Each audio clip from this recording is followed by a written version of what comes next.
Okay, so electromagnetic waves, okay, believe it or not, they actually do exist.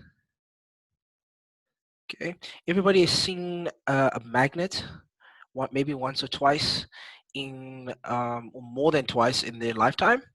Okay, and if you do an experiment with regards to a magnet, maybe you guys have done it, or if not, you were supposed to do it.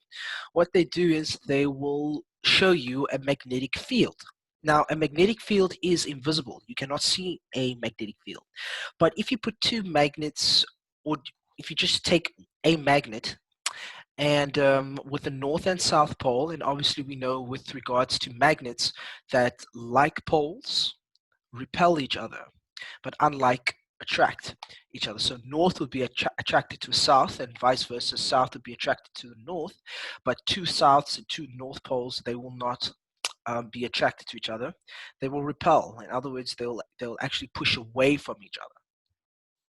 So if you take iron filings, there's something called, I write it on the side here, called iron filings, which is the same, it's exactly the same as if you had to take, for example, what can I compare it to? Just welcoming Zainud into the room. Um, if you, for example, take filings of wood, right? You want to file wood down to make it nice and smooth. So you can file it, file the edges. You can use sandpaper, of course. Welcome, Zainudin. You can use sandpaper, of course, and all those wood shavings, all that wood dust that you would get. Iron filings would basically just be the steel version of that. And you just throw a little out over the magnet. Believe it or not, a little circular pattern will start to form all around the magnet. And so that's how we can see the shape and understand the nature of a magnet. It's just a little bit of history behind it.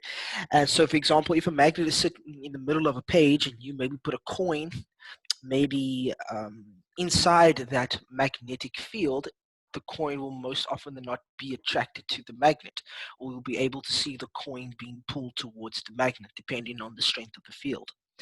When we get to grade 11, and I think more in grade 11, we'll do more electromagnetic calculations where we calculate the force of the magnetic field, we calculate the strength of it, etc., etc. That's more in grade 11. Don't worry too much about it now. But I digress. Electromagnetic waves. So what are they? First of all, they are waves that they propagate themselves through a vacuum of space. Okay, let's get that down. Waves that propagate themselves through a vacuum, all right, or a vacuum of space. Okay, these waves, what's important to remember is that they do not need a medium. All right, they do not need a medium to be propagated through. Okay, so most of, for example, when we looked at things in the past, even in the section with regards to wave nature or the nature of most waves, they needed to be propagated through a medium. With electromagnetic waves, they do not need one at all. Okay. It's also good to remember, or important to remember, is that these waves, okay, transmit energy. Now, definition for energy, which we may or may not have encountered, is that energy cannot be created or destroyed. Right? We know that. It can only be transformed from a medium to another. Okay, that's why sometimes people talk and they say we're going to feed off each other's energy. Okay, you transmit your energy to me, I transmit my energy to you, etc., etc. So it can't be created, but it also cannot be destroyed. All right, it's immortal, so if you want to call it that. Okay, so an example of this would be, all right, sun to the earth. Okay, obviously light rays or light waves, all right, come from the sun. Also heat as well is projected straight from the sun onto the earth.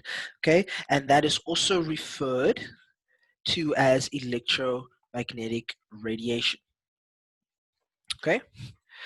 Then when it comes to electromagnetic radiation, like I mentioned, with the sun to the earth, we have the transmitting of light energy as well as heat energy.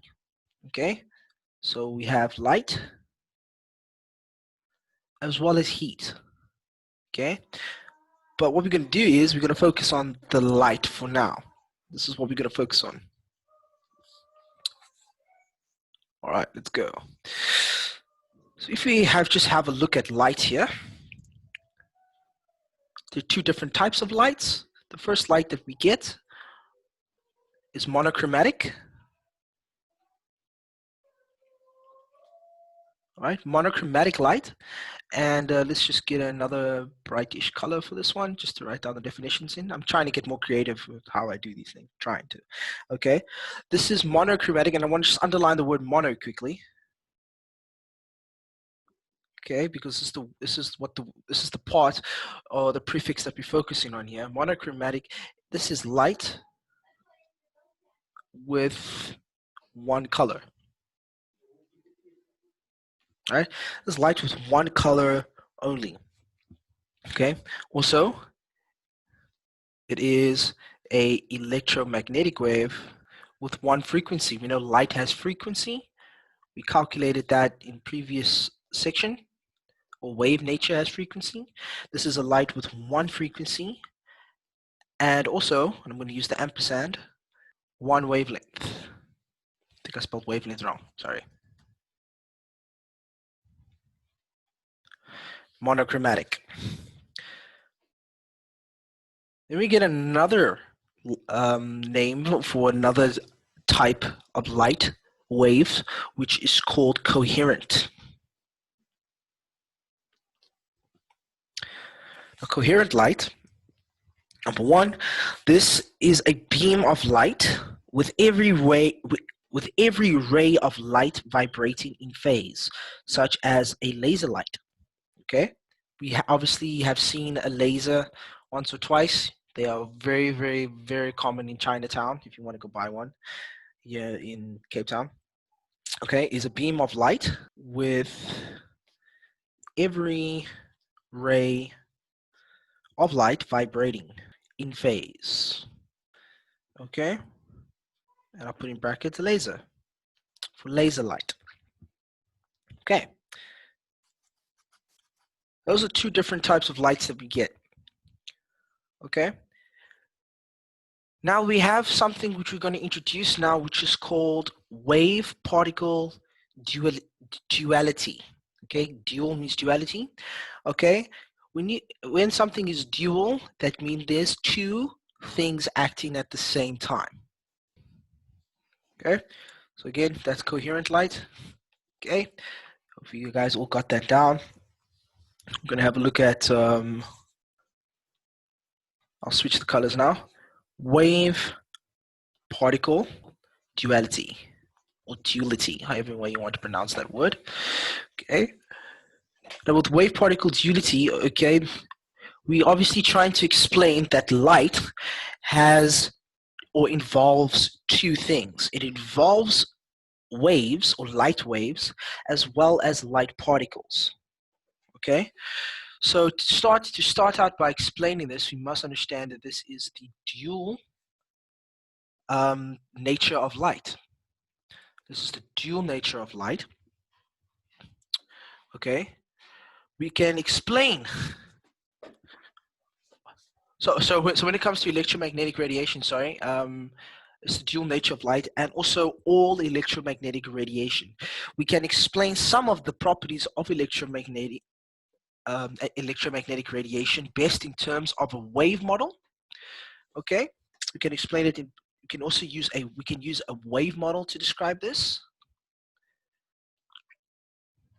Okay, and a wave model will obviously describe the wave behavior of light. Let me just put that all in there for you guys. So it obviously describe as well as depict the wave behavior of light and also all electromagnetic electromagnetic radiation. I'm going to use EM.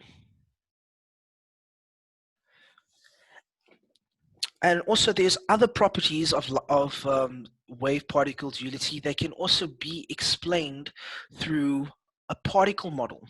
All right, a particle model. And most of these, for example, particle models, you will obviously learn more about in grade 12. Okay, so don't worry too much about the particle model. For grade 10, we are definitely going to have a look at well, we have looked at the wave model. For example, we know interference, constructive and destructive interference that we learned in unit 1 of this subject. We looked at wave pulse. We learned about constructive and destructive there, interference. But with the particle model, this we draw, or we have a look at more in depth in metric, of course. This is where we describe the particle behavior. How do the particles within the wave and within light behave and act under different circumstances, and also all the electromagnetic radiations? Okay, so now I'm going to need a new board. But what I'll say while you guys are getting that down is that when we look at aspects of behavior of electromagnetic radiation, and obviously in this example we're going to look at light, we can obviously best explain using wave model by looking at 3 different things. Okay, so for the just get a see this color. Okay, so for the wave model, which we are definitely going to look at in depth in grade 10.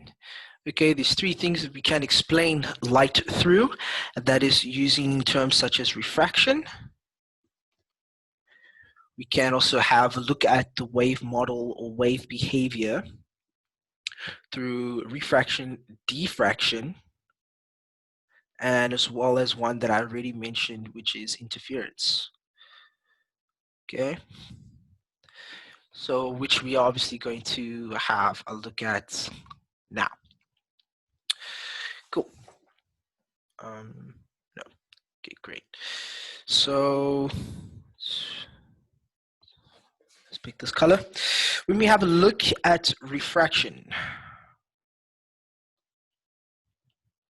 Okay, what is good to have a look at with regards to refraction? First of all, refraction is the change of speed. Okay, it's the change of speed of a wave, and also of direction. All right, so also a change in direction. Let's see if I, there we go. Direction of the wave, or as the full term would be, of the wave front. Okay, when a wave enters a new medium. Okay, so obviously you know the type of mediums that we can use to have a look at how light behaves is we can shine light through glass, light through water. Of course, we know light does shine through water because if you go diving in the ocean during the day, you'll be able to see everything around you. You know, and that's obviously during the day. Obviously, when it's nighttime, the light that passes through the ocean, all the waters of the ocean, are obviously not much, so you can't really see what's going on during the dark. That's why people dive during the under the dark. Obviously, intuitively and via common sense, they take an underground torchlight or underground or underwater torch with them. That's very strong. That emits a lot of light. That they can see where they are going. All right, and also through glass. I said through glass, perspex, which is like thick plastic. We can also check it through. Those are the main 3 that we use. Obviously, light, water, and also air. Okay, check how light refracts when we shine light through or from air, shines through air first, hits glass or hits perspex, and then shines back out through air. So there's 2 mediums there in that case.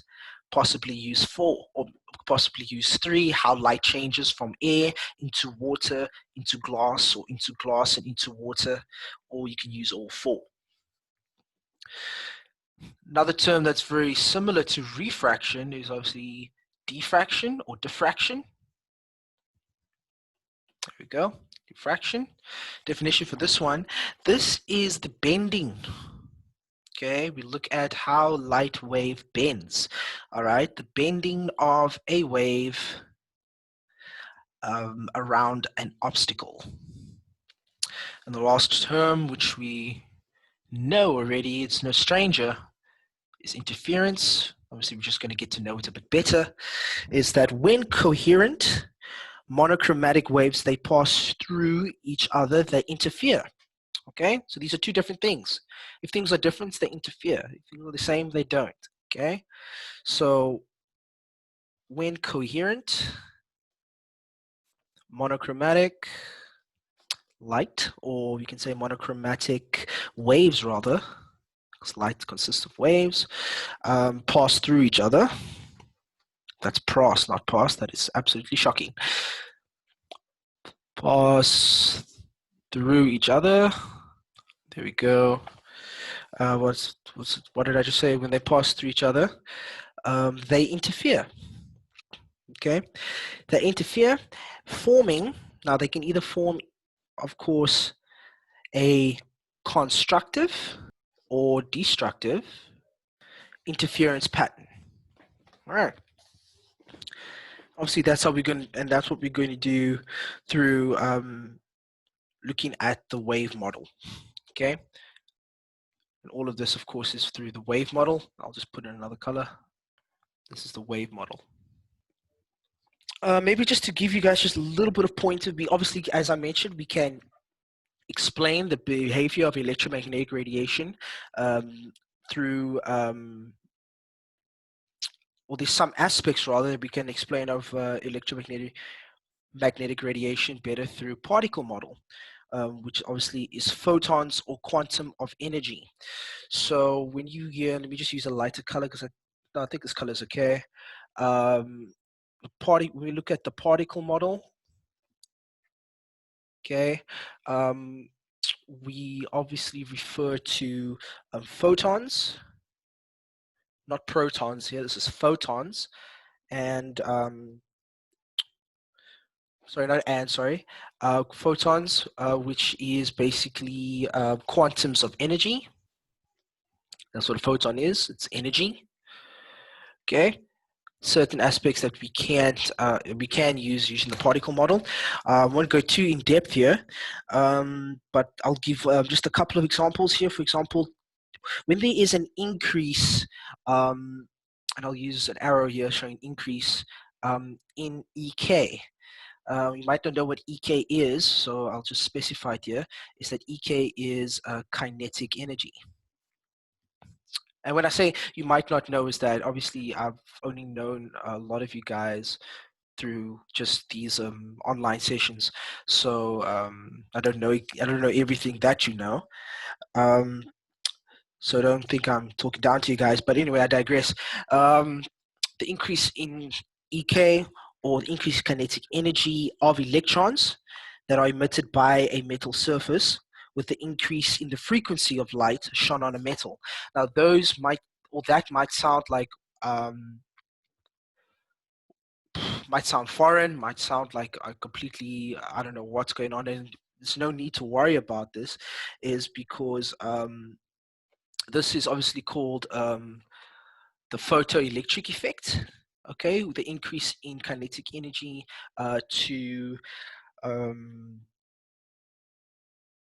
be increased, well, rather, let me say it like this: the increases kinetic energy of electrons to be emitted or bounced off, rather, off the surface of a metal.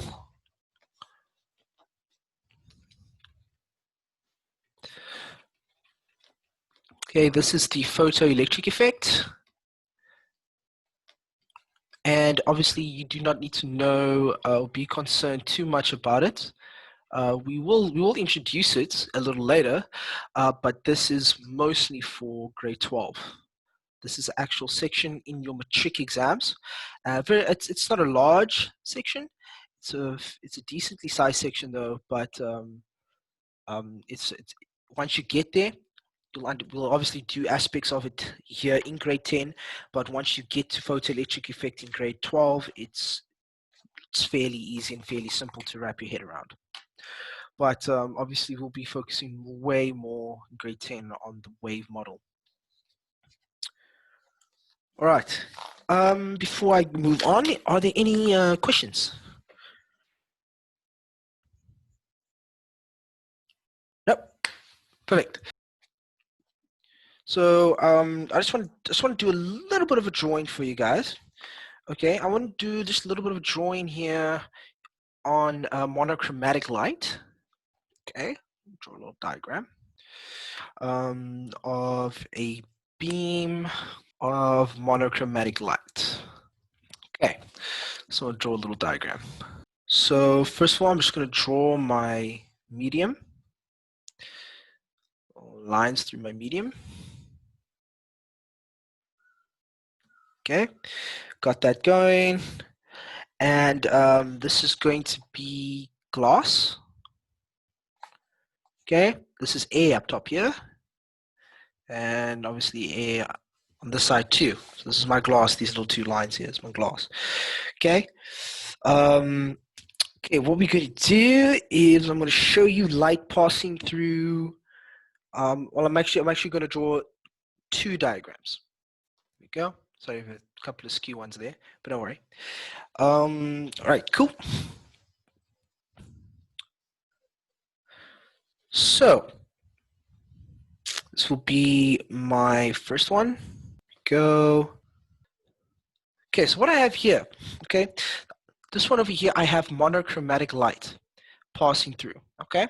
So where is this passing from? If this part over here, this whole outside area here, everything here that I'm drawing in a little bit of a grayish and I'm just shading in here, this is all air.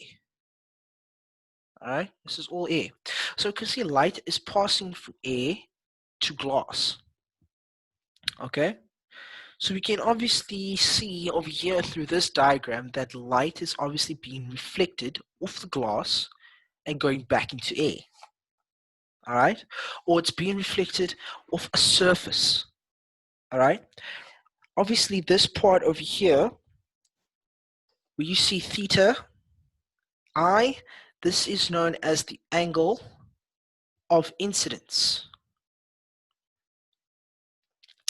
This is my incident ray. In other words, it's my first ray of light that I'm using. Then you get something else that is called the angle or theta r, which is known as angle of refraction.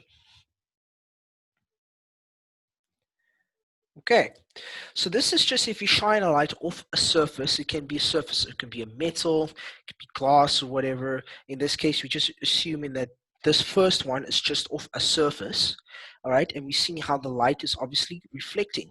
So that means that this part here is my angle of refraction. But now what happens if we take the same beam and now we shine it through glass? What do you think is going to happen? So I'll draw it and then I will explain it. This over here, these dotted lines is what refers to as my normal, okay? So you can see light comes here, it hits the glass at a certain angle, all right? Just show, let me show that. Okay, so we can see over here, in this case, light has passed through or from glass through, from air through glass and then back out into air, okay? Hitting the second normal that we see over here. All right, so what we're going to do is I'm just going to get my dark gray again. So for this incident or angle of incidence for the same incident ray, this ray over here would be my reflected ray, okay? Because now this part here is now theta r, which is my angle of refraction. All right, and obviously through here as well, there'll be another angle of refraction because it obviously has reflected away. So when light passes from one medium or less dense to a more dense, all right, it bends towards the normal. So when light passes from a less or lesser dense medium to a more dense, in this case glass is obviously more dense than air, the wave will bend towards the normal. In this case here, this line, like I said, is the normal. So is this line over here. This is the normal. And the opposite is true for this, that when light passes from a more dense to a less dense, it will bend away, okay, as we see in this case or in this instance. Brilliant. Okay. So now let's have a look at maybe this diagram, because this is how you guys will get asked these types of questions. Okay. Is that when light passes from air into glass, you're going to ask you obviously to describe what happens. Okay. So now I want to know now what happens to the wavelength of light when it passes from air into glass. Okay. So we can see, like I've mentioned over here, light, air to glass. Okay, a couple of things we need to consider. What happens to the wavelength? Okay, what happens to the frequency? All right, question mark, not exclamation. What happens to the frequency? And also, what happens to the speed, velocity? Okay. Well, first of all, what we need to understand is that when the wave passes from air to glass, the first thing to note is that, well, for lambda, wavelength, all right, wavelength is reduced. Okay, and this is because glass is more dense than air. All right, it's more work or not as many, or the same length of light cannot pass through a more dense medium. All right. For example, if you must go underwater, you can probably not, besides the fact that the lenses of your eye, but the deeper you dive into water, light cannot reach there. That's why the Mariana Trench, for example, it's the Mariana Marina, I think it's the Mariana Trench, which is all the deepest part of the ocean, light cannot travel all the way through there. So it's a very dark, dark place down there. So that's how we know that light, or that wavelength, from a less dense medium to a more dense medium, the wavelength, therefore, it holds true when it says that wavelength is definitely reduced. Right, so wavelength is reduced. Let's check what happens to the frequency. Well, it's still the same nature of light passing through, even though it's a more dense medium, okay?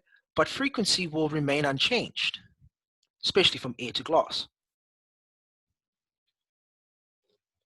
Okay, so we've had a look now at lambda, and we've had a look at frequency. But now speed.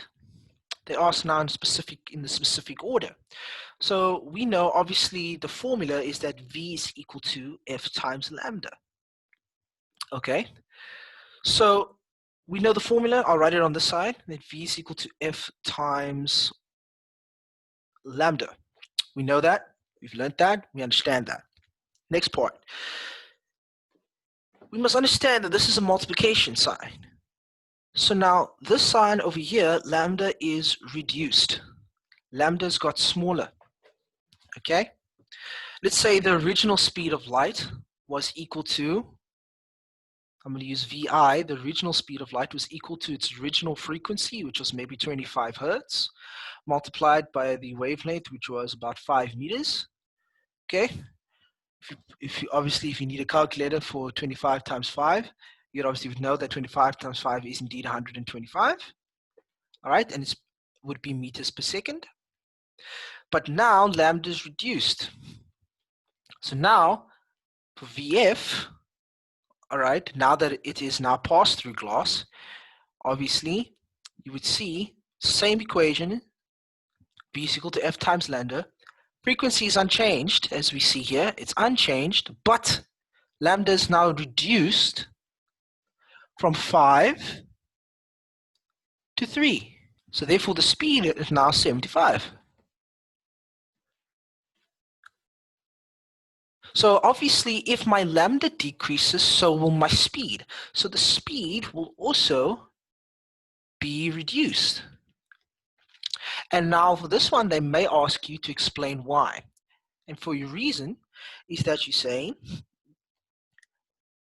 if lambda decreases and frequency is unchanged, my lambda decreases but my frequency is unchanged, speed will decrease.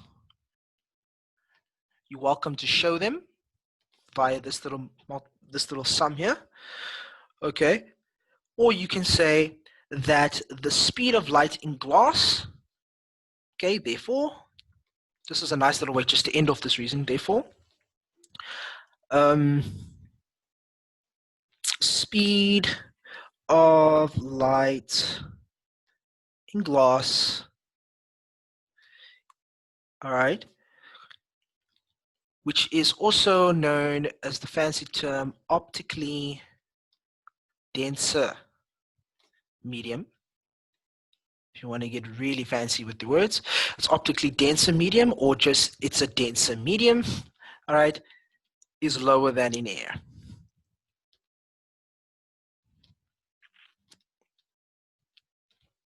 Okay. That'll be, for example, a question in an exam or class test type of situation. They'll give you that same diagram, maybe with just one beam of light passing through it, and ask you those or that nature of question. Okay, what happens to the wavelength? What happens to the frequency? And what happens to therefore the speed? Which is obviously asking everything coming from the formula. They asked you 3 questions based on just one formula here. Okay. Now, using the same diagram, another type of question, or another nature of question that they could also begin to ask you is explain what happens to the incident. Okay, the incident ray is another name for it, which means incoming. Okay, obviously that is our incoming ray. So obviously we want to know what happens at the surface of the glass. Okay,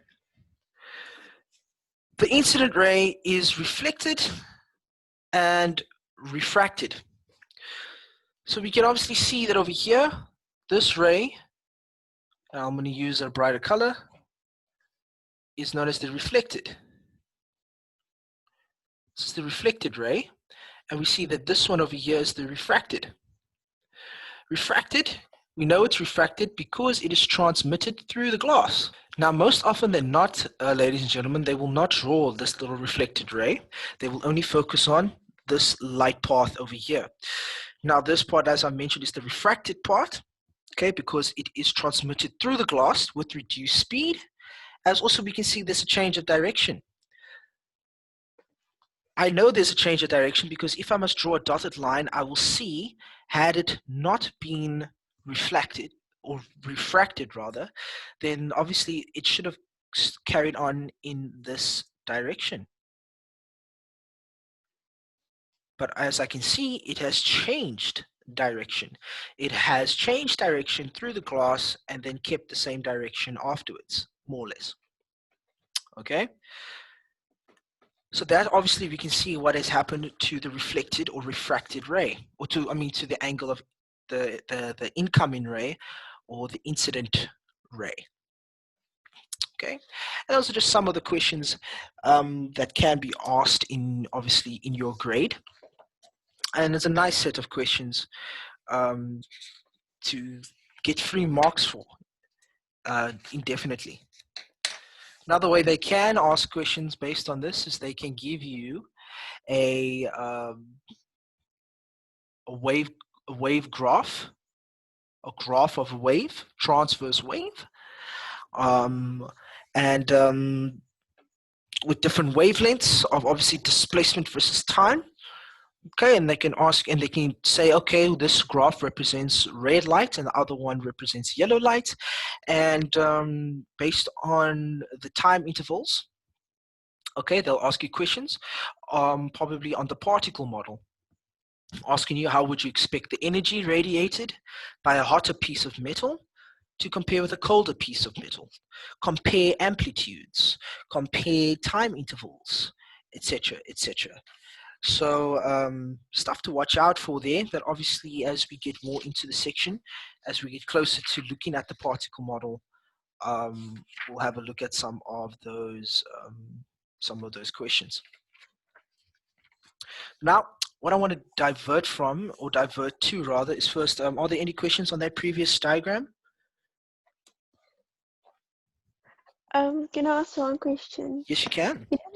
You know the example you gave us about the speed reducing. Yes, the speed How would reducing, yes. you know what the lambda decreased to? Like you said, it went from 5 to 3.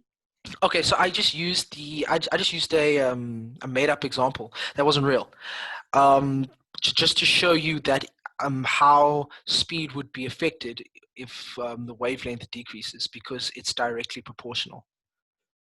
So they would give you like Yes, a there, way to figure it out. yes, no, of course. That way, I figured it out by just using the general formula, because generally speaking, we know this formula that V is equal to F times lambda. So I can see that if I have to just sub in, I can sub in any values for this just to figure out the nature of the equation. Okay, so obviously I can see that it's a multiplication sign, which does indicate direct or directly proportionality, or direct proportionality. Proportion. Which means that if this must increase and this stays the same, okay, my speed will increase, which indicates also, using another color, that if frequency must now increase and lambda must stay the same, my speed also increases. And likewise for the opposite as well. If either one of them must decrease, if they must both decrease, my speed will decrease. That's just playing with the nature of the equation. So I just use made up numbers. But in that question, Okay, which was a real question though, Alex, that was a real question though, no numbers were given for wavelength and lambda and speed. We just had to figure that out by understanding the nature of the equation. So it's very good to understand and know a formula. It's very all well and good to remember it and know it, but we also need to understand the nature of it as well. That's also very important. okay. Cool. Right. What I want to move to now is just the next section. Still staying on board with the content, is now having a look at the nature of electromagnetic radiation. I use the word nature a lot, which is another way to explain behavior. All right. In other words, everybody, we know our parents very well. We know their nature. It's just them. Okay. So electromagnetic radiation will always just be electromagnetic radiation. We just need to understand it. It doesn't care who we are though, but we just need to understand it so we know it. Okay. Now we see electro in it, or electric. Obviously, that derives from that word as well. We can also explain how current behaves. Okay, so an electric current, which we will also introduce into the next topic, which is obviously electromagnetism and electricity. We'll have a look at a little bit of those. Okay, is that obviously current basically is charge, or packet of charge, that moves through a conductor. All right, and it moves through a conductor. So a metal is a good conductor of electricity, etc., etc. When it moves through a conductor, we can obviously um, divide that by time, or measure it in time intervals, and that is known as the flow of charge. Now, we want to obviously understand how electricity and magnetic field work together. Okay, we want to have a look at a guy called Clerk Maxwell. Sorry, guys, just get that. Okay, that's off. Clerk Maxwell. Okay, somewhere around in the 1860s. Okay, the 1860s, he proposed, or had a certain proposal of that if electric and magnetic fields change at a certain rate, the process occurs with no need for conductors. Okay, this was later confirmed by a guy called Heinrich. Okay, let me see if I can get his name spelled right in my head. Heinrich Hertz. Okay, which of course, which we know that's what frequency, all right, is measured in the 1880s. Okay, so what do they want to do? They propose that if electric and magnetic fields, okay, if they change at a certain rate, so change or fluctuate. Fluctuate is a word that you will hear a lot in this section, all right, especially with regards to magnetism. If they fluctuate, okay, at a certain rate, certain time interval or certain time spaces, all right, the process occurs with no need for a conductor.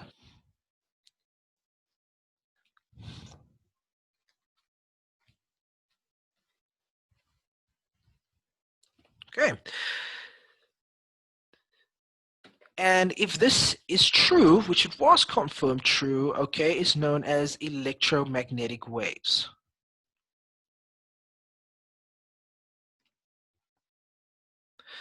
Okay, they propagate itself, okay,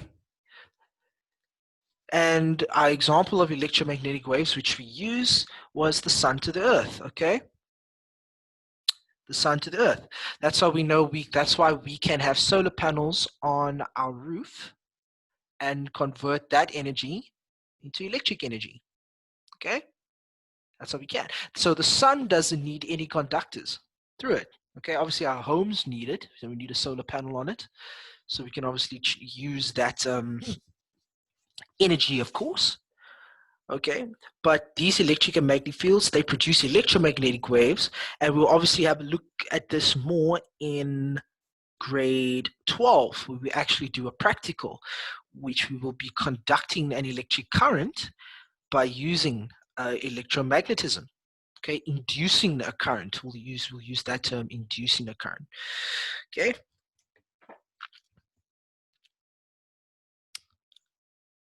Great. I think I have covered everything, except that I do need to mention that, like I mentioned, they do not need a medium through which they need to pass through or propagate, okay? But we do need to understand that they propagate themselves, but mechanical waves, all right, such as sound waves, they do need a medium to obviously operate through. When we talk about electromagnetic waves, what we need to know is at what speed they travel, okay? They travel at a speed of 3 times 10 to the power of 8 meters per second. Now that definitely looks familiar. 3 times 10 to the power of 8 meters per second. I think I've shared it with you guys. Is that is the same speed as light. Okay? So since light travels at 3 times 10 to the power of 8 meters per second, it's therefore clear to say that light is electromagnetic wave. That's fair to say that. And we know that c, which is obviously given by the speed of light, okay, is equal to 3 times 10 to the power of 8 meters per second. Right. And also, it's the speed of light in a vacuum of space.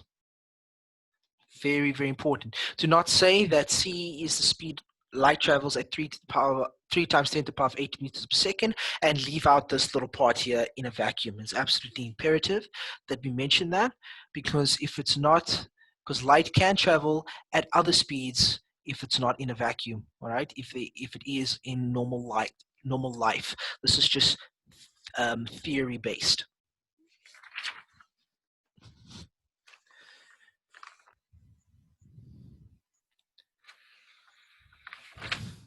Right. We can move on to another section, which is the final section for our lesson today, which is the electromagnetic spectrum.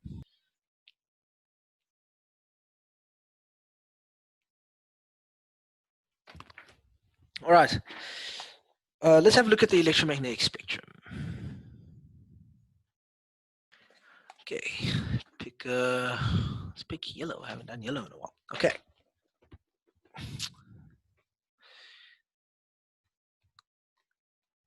Electromagnetic spectrum. This is quite fun.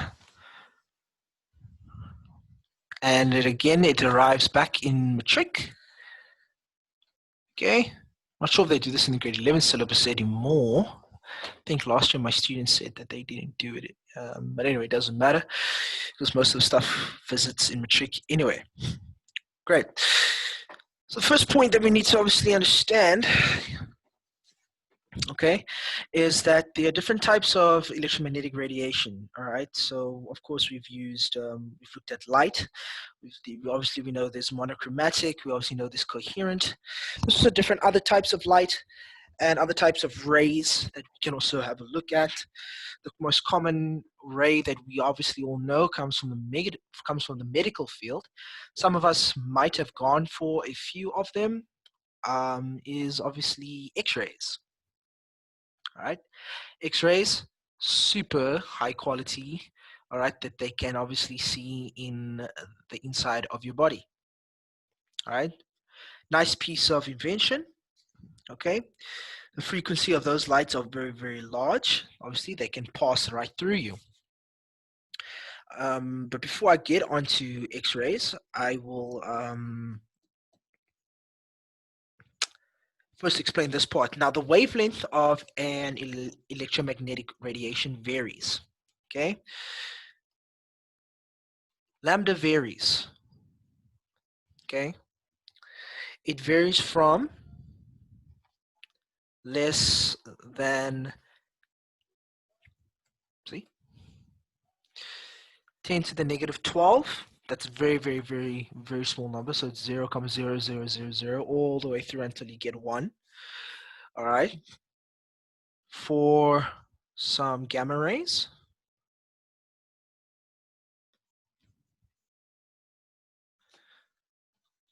to 2 kilometers for long wavelengths. All right. And long waves would be, for example, radio waves. And they have a frequency of 1.5 times 10 to the power of 5 hertz. Very large number. Okay. So the wavelengths, they do vary depending on the nature of the wave. Okay, another thing to note is that all EM waves travel at 3 times 10 to the power of 8 meters per second. Okay, all EM waves, maybe there, travel at 3 times 10 to the power of 8 meters per second. Great. Now, since they do that, oh, sorry, I forgot my own rule, in a vacuum. Okay. Now, since that, we can find the frequencies that correspond. All right, we can find the frequencies that correspond to the EM wavelengths. Okay, since they do that, we can find frequencies that correspond to these wavelengths. Oopsie. All right, and we're obviously going to use the formula C equals F times lambda. Okay, C obviously speed of light, vacuum, F frequency, lambda's wavelength. Okay, this will obviously give a corresponding range of frequencies of electromagnetic radiation. All right, so for the range of frequencies, therefore, if we use that formula, okay, obviously with the correct values and stuff, will obviously vary from about 10 to the power of 5 hertz. All right, 10 to the power of 5 will be larger than 10 to the power of 5, but possibly smaller than 10 to the power of 21 hertz. So the frequency, this is the frequency range of these EM waves. All right, and what's obviously because, put it up there, okay, because of we experience frequencies within these ranges, okay, that means that we also experience EM waves or EM electromagnetic radiation differently. We can obviously experience EM electromagnetic radiation differently according to its frequencies. Just fix that. According to these frequencies. All right. Not only just through frequencies, but also through wavelengths.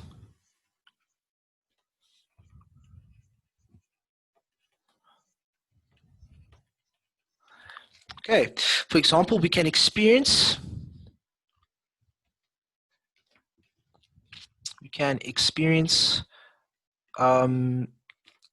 infrared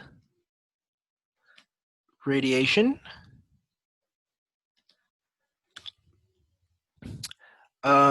which has about a frequency range of about 4 times 10 to the 12 hertz, which is about just in between 4 times 10 to the 12 hertz and 4 times 10 to the power 14 hertz. Okay, so infrared radiation frequencies within this range. All right. And as heat, all right, and which we can obviously experience infrared radiation through that as heat, all right, and also we can also use another example, visible light. Visible light, other words, light that is visible to our own eye, of course, we can experience that at wavelengths of about between 440 nanometers, which is 10 to the power of 9. And so it's wavelengths larger than 440 nanometers, but less than 700 nanometers. Okay, so we experience electromagnetic radiation differently, and obviously we can experience them through frequencies as well as wavelengths. I've just given examples of both of them. Okay, now to help you guys out with a bit of time, I'm not going to go through every single type of electromagnetic radiation, not every single type. What I'm going to do is I'm just going to go through some of them, and I'll send through a little bit of a document a little later, or a photo rather. It's a little picture of it, and for the rest of them. But I want to go through the just a couple of types of EM radiation that I mentioned a little earlier. Hope you all got this down. I'm going to need to change the board. I'll use another color. Go back to my blue. Okay, so when we're looking at the types of electromagnetic radiation, types of EM, the first type I want to go through, I'm going to go through the bad ones first. I'm going to go through ultraviolet. These are the bad ones. If you see a star next to them, these are the baddies. All right, the baddies. Okay, ultraviolet. Okay, now ultraviolet light. Okay, ultraviolet. This produces a suntan. Okay, this produces a suntan. So the wavelengths for this one is probably. Let me just change that. The wavelengths for this is probably going to be about between 400 nanometers. I don't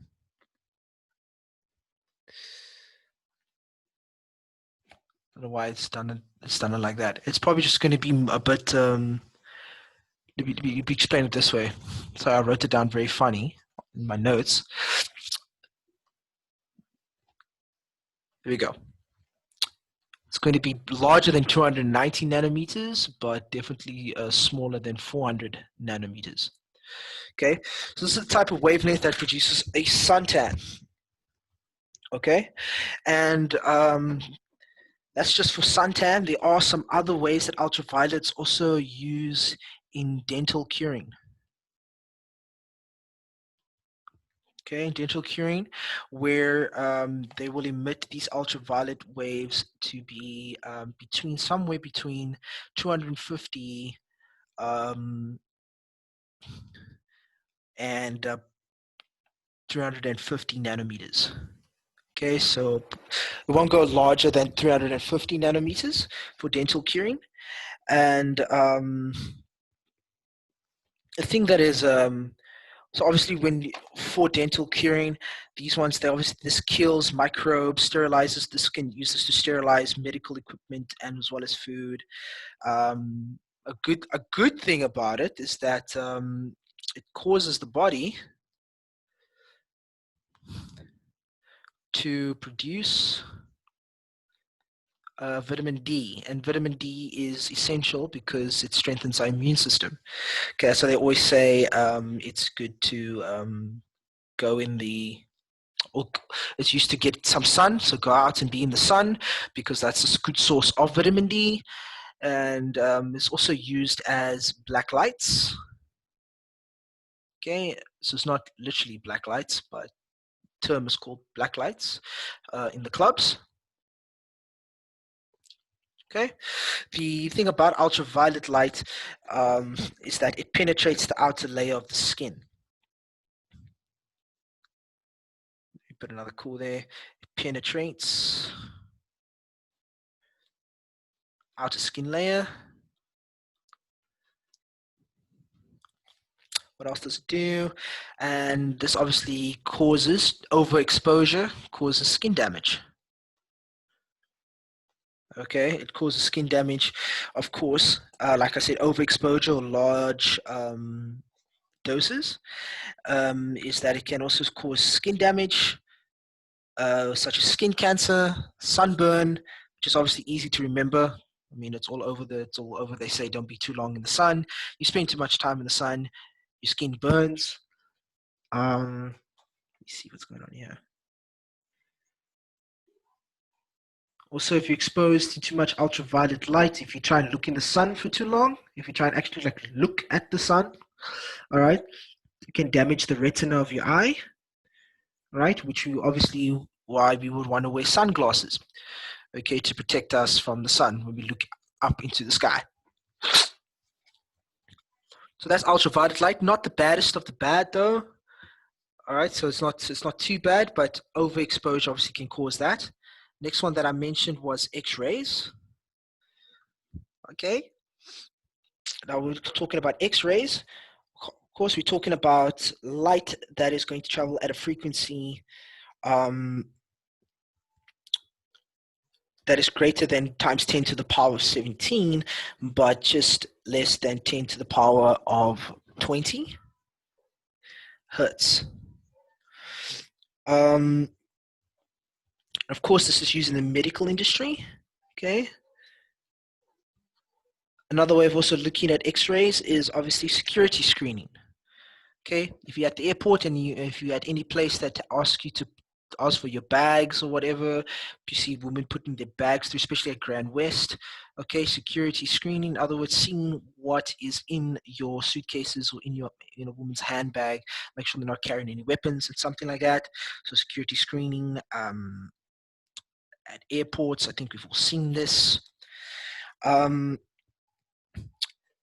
dangers of this is that obviously this passes through the skin. Okay, which obviously will know if we have been through an X-ray, so we can obviously check the bones and whatever. It passes through skin, it passes through soft tissue. All right, and it's also why we are able to see our bones is that's because it is absorbed. All right, by the bone of our whatever of our bodies, of our limbs. All right, and the thing that's bad about going for too many X-rays is that this causes cell damage. Okay, it causes cell damage and as well as cancer. Okay, so too many X-rays can cause cancer. And the last baddie that I want to talk about is I think we've all watched the movie, or we all know about the Hulk. Okay, obviously the Hulk of the story, they obviously we know how he became the Hulk, which was overexposure to gamma rays. Now gamma rays are indeed real. Okay, very much so. Gamma rays, this is a frequency that is either greater than or equal to times 10 to the power of 20 hertz. All right, so it's a little just past this point here of an X-ray, okay, or X-ray on steroids. All right, and this gamma rays is used to kill cancer or to kill cancer cells. All right, obviously we know that's chemotherapy. All right, it can also be used in sterilizing foods. All right, as well as medical equipment. Sorry, let me just type the word and rather, or write the word and rather.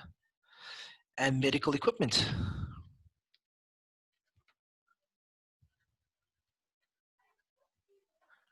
All right. This is a very strong type of ray or light ray. Is that because it can pass through most substances?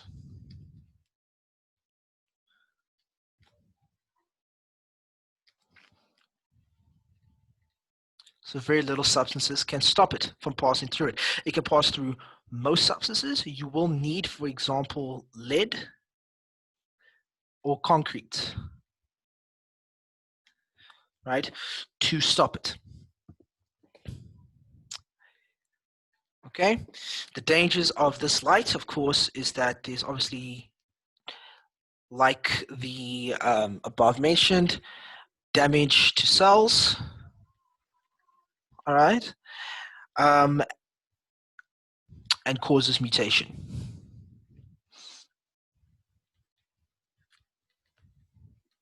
Okay, those are your bad ones. Okay, they're not good. For us human beings, definitely, for sure, they are not good for us. Okay, so we obviously want to stay away from overexposing our bodies to them. Okay, so the term given to this is ionizing radiation, right? Because this breaks molecules. As you can see, gamma rays breaks down. All right, it's used to break down. Laser treatment, also, for example, that's also a bad one. Is that it's obviously used to break down things. Okay, to break down things. So if you have a kidney stone, they will obviously put you under severe. I think they use gamma rays to also break down kidney stones in the body, so you can pass that through your system. If any of you have had a kidney stone before, or know someone that has had a kidney stone before, will tell you it's very painful. It's extremely painful for your gallbladder. It's extremely painful. But yeah, so they obviously need to break the stone down if the stone is too large and it can't be passed. All right, so those are the bad ones, but we do get some good ones as well, which I won't explain too much, but I'll just mention a couple of them. Okay, a couple of the good ones that we get, obviously, is visible light. All right, we get visible light, of course. Another good one is, we get radio waves.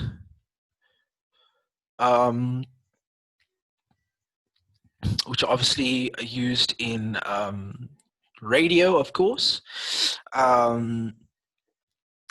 We get different types of radios. Obviously, we get AM radio and we get FM radio. And then, of course, we get television as well. Radio waves are also used in television. And microwaves. Okay, microwaves. All right, which are common in cell phones, ovens, all right, etc., etc. I've mentioned visible light and the waves that our bodies emit, which is known as infrared. Infrared. Right, infrared waves. Okay, these are emitted by the body. Okay, these are emitted by the body, especially. Okay, these are some of the good ones, okay, that you can learn. Don't worry, I'll send through a little document even summarizing what I mentioned previously, as well as this is a good study note for this section. So don't worry too much about it. It's quite a lot, but don't worry too much about it. So what I want to do is just maybe give a couple of questions. All right, based on this. Or maybe what I'll do first is just share some of the frequency lengths.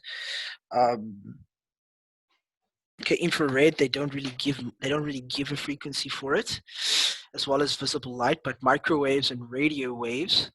For example, we get long radio waves. They can range obviously more than, sorry, that's lambda, more than 2 kilometers in length. For FM radio, okay, that all of us listen to. Okay, FM radio can have a frequency of from about 88 to 108 megahertz. Okay, that's why we always change the frequency. We know that it's true. Kurope FM, my favorite radio station at the moment. So it's been my favorite radio station for the past 2-3 years now. Before I used to love Heart FM, or Heart FM being 104.9, that is their frequency, radio frequency, as well as Kurope FM, which has about a couple of frequencies, either 96.2, and often you can also pick it up on 95.3 as well. But obviously they're known for 96.2. That's the main dominant frequency.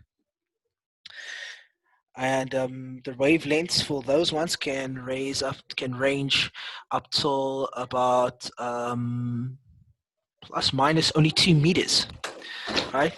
That's for example. Then you got your microwaves, all right, cell phones. Obviously the frequency for these bad boys, roughly between, well, they range from about 900 megahertz, okay, to about 2.4 gigahertz. Okay, gigahertz is obviously bigger than mega, right? So that's about all the frequencies that I can share with you guys on that one. Right. So just before we continue into the last little bit, we have 9 minutes left. I just want to check if we have any questions.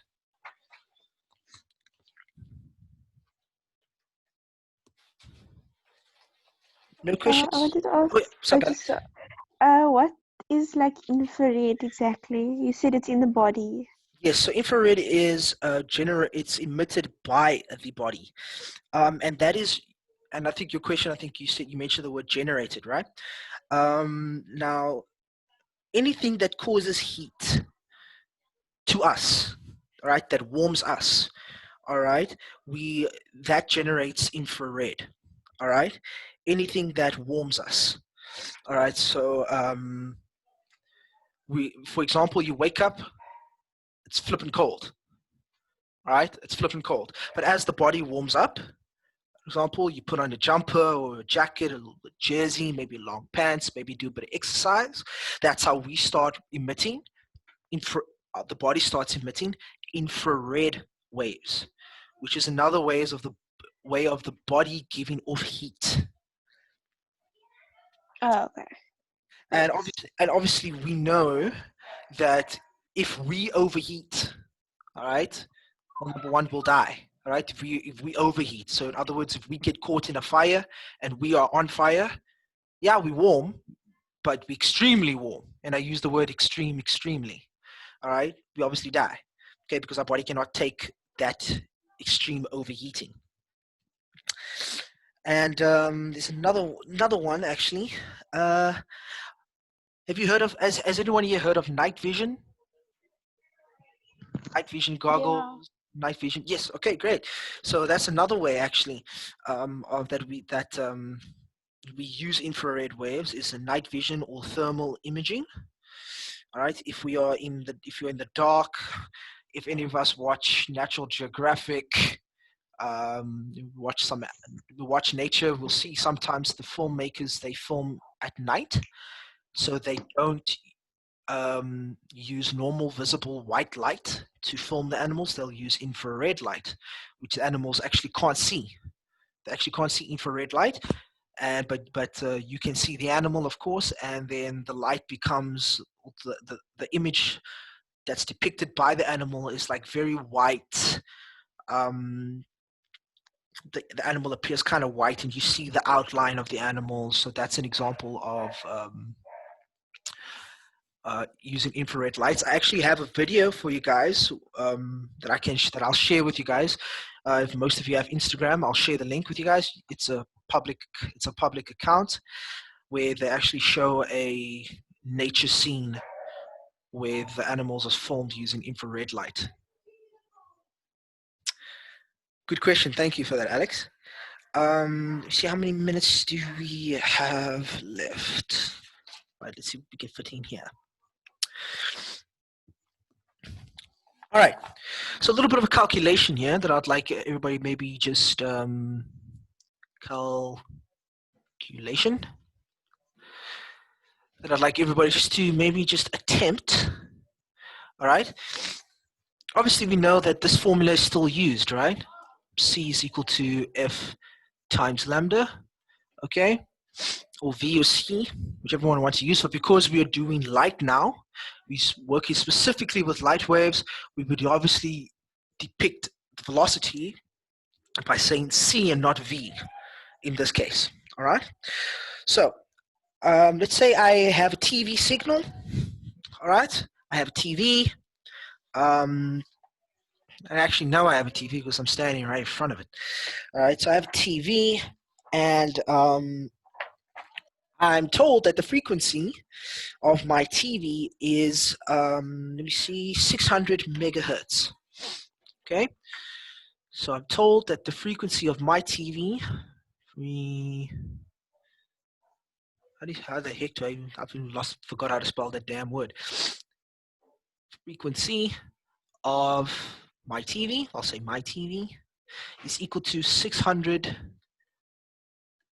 megahertz. Okay, I have a Hisense 40-inch TV and Ultra HD, and I'm told that the frequency of my TV is now 600 megahertz.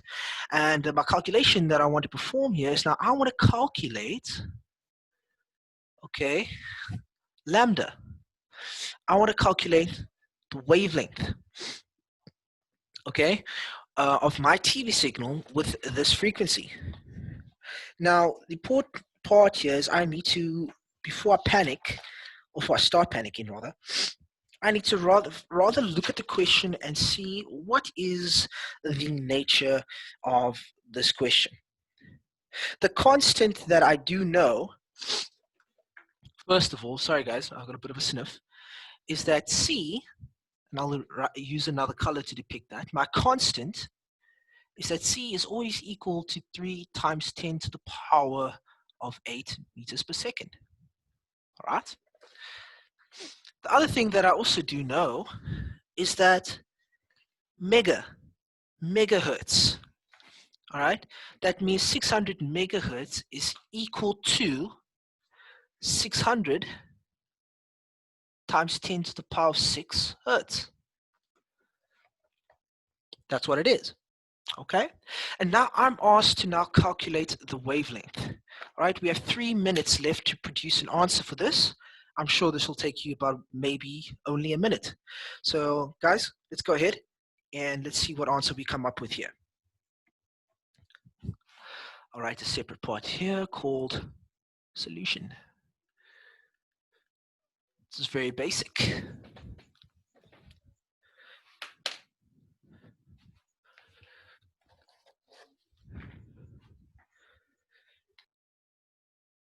If anybody has an answer, please just tell me, and then you can go ahead and maybe do a solution for us. I think I've got an answer. Alex, right? Okay, Alex, why don't you take us through your solution? It might be wrong, but so Don't worry, that's perfect. Don't worry, we can correct it. Don't worry, go ahead. okay, so you said C is always equal to 3 to the power of 10 times 8. So we don't have lambda because we have to calculate it. That's right. So I said 600 megahertz over 3 times 10 to the power 8, which gave me 2 times 10 to the power of 11. Okay. I got it wrong actually. I put 6,000 in my calculator. Okay. Okay. So okay, carry on. Okay, now I got, instead of 10 to the power 11, I got 10 to the power of 10. Okay. But that's probably wrong. I don't know. Okay, first of all, thank you for being so bold and so brave to share a solution. Number one, thank you. Two, what I want to do is I just want to help you see how we can maybe achieve an answer better using the same way. So like you said, the first thing that you said, and you approached the question correctly in saying that we don't have lambda, we have C, as well as we have F, all right? That's a good thing. So maybe first of all, we can say, since we have these two, let's just substitute them in the formula first.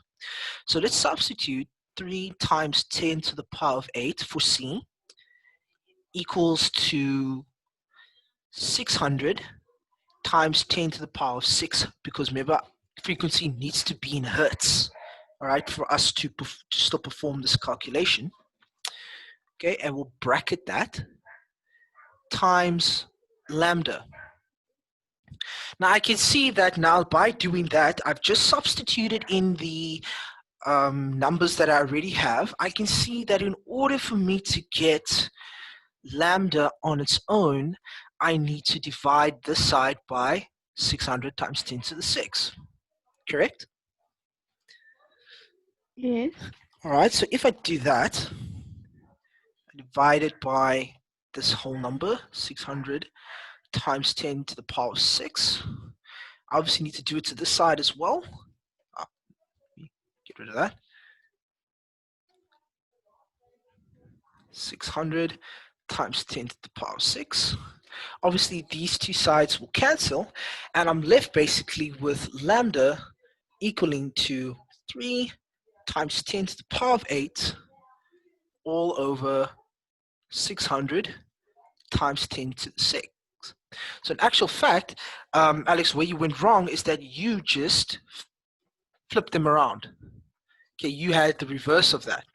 All right, so it actually needs to be 3 times 10 to the power of 8 divided by 600 times 10 to the 6, just based on me substituting into the formula and seeing what I need to get on its own, which was definitely lambda. Now, Alex, if you put that in on a calculator, what answer do you get? Or does anybody else have an answer? But Alex, still do it. I got my answer. Must I wait? Or must I give it? You can give it, Alex. I have 1/200, or if you put that to a decimal, 0.005. 0.005. That sounds more like it. Okay, so if you obviously for everybody else, if you guys haven't done it, let's just do it for everybody. 3 times 10 to the power 8 all over 600 times 10 to the power of 6. All right, we'll get. Did you say 0.005? What answer did you get? Sorry, can you just repeat that, Alex? Yes, it's 0.005. And you got 1 over 200. Did you say 3 times 10 to the 8 all over 600 times 10 to the power of 6? Wait, just give me a second. I got that. No, I got 0.5. 0.5. 0.5 is correct. So it's actually 0.5 meters is our final answer. Okay, did everybody get that? How about Priya, Yusha, Akila, Zainuddin? Anybody else get that? If you don't want to say it, you can type it to me. So we'll check that. Did everybody else get this answer? Or did everybody else maybe get a bit confused and would like to be able to explain it a little further just before we say goodbyes? Or is everybody happy?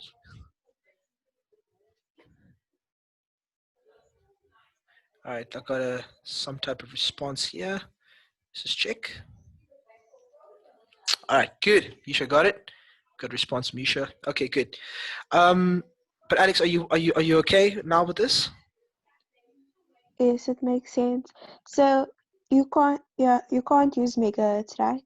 You have to say You have to you have to convert it make to it a hertz. hertz. That's Okay. right. So a nice little note maybe on the side that we've learned from this example is and I'll just block it off into a block in the corner here. Is there for 1 megahertz is equal to 1 times 10 to the power of 6 hertz. All right, that's important to understand. And obviously we know 1 nanometer is equal to obviously 1 times 10 to the power of -9 meters. That's just a side note there for the boys and girls. Well, to everybody, all right, namely Alex, Priya, Yusha, and Zainuddin, if the people are happy, and I'm the people's tutor, I'm happy. And I'm very welcome to, or I'm very happy to end off the session there. If any questions you'd have further on this topic, or on the section that will be the content that we learned today, please don't hesitate to pop me a message. I'll see if I can also get some lacquer resources for you guys, maybe just to make sure you guys are also practicing and getting enough exercises in on this topic, because it can become quite hectic if we don't know it. But if we know it very well and we know the basics, it's 3 marks in the exam and in the test. Again, from my side, guys, as always, thank you very much, guys, for joining me, and I'll see you next week. Bye-bye, guys. You too, bye. Bye-bye.